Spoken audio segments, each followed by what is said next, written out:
You recently praised Mohammed bin Salman, known in the West as MBS, the 31-year-old Minister of Defense, new Crown Prince. You said he's been able to prove his capabilities to his father in the field of foreign policy, referring to the Trump visit. But in foreign policy, he's also the guy who was behind this pretty disastrous war in Yemen that's now been going on for a couple of years. And this Qatar crisis, as Barbara and others have pointed out, seems to have backfired, at least in the short term. How long does he have to prove himself if he keeps making these kind of errors? I mean, look, do you not accept that? I mean, from the Saudi perspective, the big prize is the United States. Yeah. I mean, Yemen is an important conflict, but it's a sideshow compared to the United States, and so is Qatar. And I think that MBS does not want Qatar to blow up and become a major crisis in the Middle East, which is why, for instance, he has not retaliated against Turkey. I mean, Saudi Arabia has huge economic relations with Turkey, and it could be very harmful to Turkey. He has not gone down that avenue. Now, as far as Yemen is concerned, I mean, Qatar was on board, by the way, with the Saudis in that war, and in fact had troops on the border.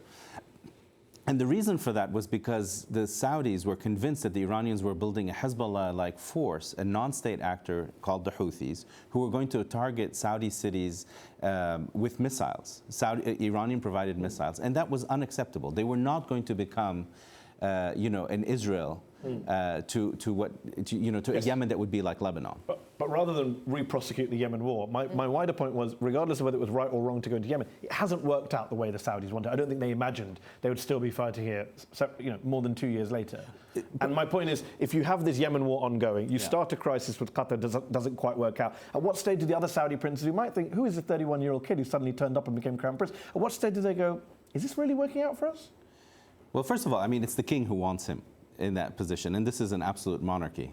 I mean, the other thing about him that needs to be underscored is that he's not going to have quick success everywhere, and his biggest challenge actually is not in foreign policy; it's in domestic policy and in reforming and diversifying his economy, and that's a huge undertaking.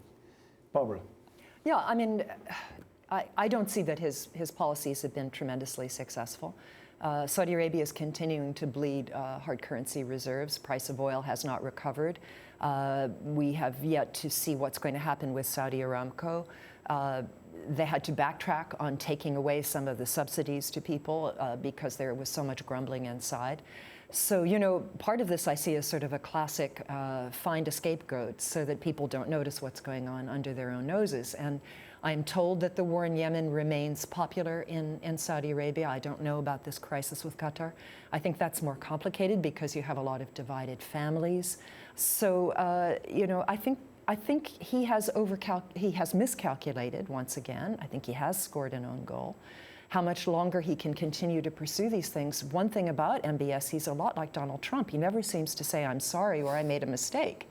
He just doubles down, or he starts something else. So I worry a lot about confrontations, actually, with Iran. If I may interrupt, actually, that's not entirely true. I mean, MBS has, made mistakes in hiring people. He has fired them, because they didn't, turn out to be good. Where does this crisis end? Given you've got these bitter allegations being thrown. I saw the Qatari ambassador to the United States recently wrote a letter to the Wall Street Journal saying there were no Qataris on the planes, but there were Emiratis. This is unprecedented, isn't it, for Gulf countries to be accusing each other of involvement in 9/11? Yeah, I mean, I think eventually... Can you unsay some of this stuff? No, eventually some of this gets toned down. I assume the blockade lifts, Qatar takes a few steps here or there. But what it shows us once again is that the GCC is not ever going to be an Arab NATO. It's not going to be a really unified group that has an ability to act as a unit. Is it broken, the Gulf Cooperation Council, the GCC? Is it over? I don't know that it's over, but it certainly has never fulfilled its promise. I mean, the United States has been begging the GCC for years to have unified missile defense, for example, interoperability. I don't know how many times I've heard people in CENTCOM talk about the need for the GCC to work together, and you have a crisis like this. And let's remember, you talk about Iran. 96% of the GCC trade with Iran is based in the UAE. It comes from Dubai. Oman has relations, very strong relations with Iran. I mean, this has never been a cohesive group, and now it may be fatally broken. The GCC was created during the time of the Iran-Iraq war to basically prevent Iran from spreading into Arabia. And in as much as that was the principal goal, it has succeeded.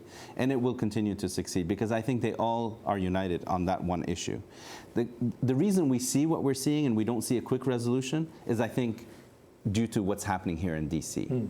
I think if America were much more of a presence, a united presence, you would have a much more forceful president with his entire, cabinet. Let's say a forceful president suddenly appeared, and he's not going to appear anytime soon, and force these two to get back to the table, sort your problems out. Yeah. Is it possible, or have they gone too far? No, I think it is absolutely possible.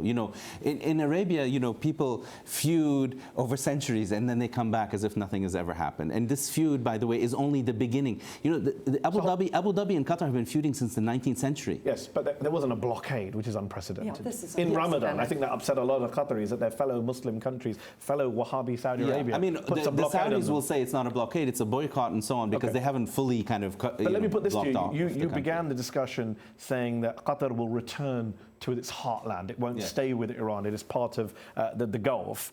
A lot of people are saying, no, given how fast things are moving, there are these new alliances now in the region, in the world. You do look like you have Russia, Iran, Turkey and Qatar now up against Saudi Arabia and the UAE, which seem to have different interests and different alliances. Kuwait and Oman somewhere, So you don't think that's a permanent new alliance? I think that to really understand Qatar, you kind of have to have a sociological, almost anthropological feel for the place, and the people of Qatar will never want to be split off from the rest of the Arabian countries. And here specifically, I mean Saudi Arabia, because there's a cultural and religious continuity. The implication of that remark is that ultimately Qatar will have to defer to its neighbors. No, not necessarily. I mean, there will be concessions from both sides.